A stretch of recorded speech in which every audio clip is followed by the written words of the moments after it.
દ્વારકાથી જય શ્રી રામ। આજે તો રવિવાર ને આપણે જવાનું મેળીમાં દર્શન કરવા માટે નાખી દીધું 50 રૂપિયાનું પેટ્રોલ અને આપણે સીધા રવાના આવી ગયા તળાવે। સારું આવતું હતું, મળી ગયું કૂતરું, મળી ગયું આપણું બોટાદ। આવી ગયા ત્યાંથી સીધા ફાડરમાં મેળીના દર્શન કરવા માટે।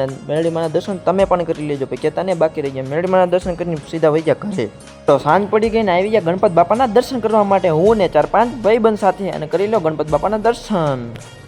બીજા ગણપતિ બાપાના દર્શન કરવા માટે કરી લેજો। અહીંયા આવી ગયા ત્રીજા ગણપતિ બાપાના દર્શન, પછી આપણે ચોથા ગણપતિ બાપાના દર્શન કરવા માટે। અહીંયા હતી ફૂલે ફૂલ ભીડ અને તમે જોઈ તો એકતા પછી મિત્રો આવી ગયા ગણપતિ બાપાના દર્શન કરવા માટે। આવું બધું સંઘાર્યું હતું અને અહીંયા હતું ગુફા ને એવું બધું બનાવેલું હતું, અહીંયા ડેકોરેશન એવું બધું કરેલું હતું। પછી આપણે આવી ગયા લાઈનમાં ઊભા રહી ગયા છીએ અને ટ્રાફિક તો ફૂલ હતું। ગણપતિ બાપાના દર્શન પણ કરી લીધા અને પછી તો આપણે જવાનું છે હજી અંદર। અહીંયા ભીડ એટલી ફૂલ છે ને તમે જોઈ લો।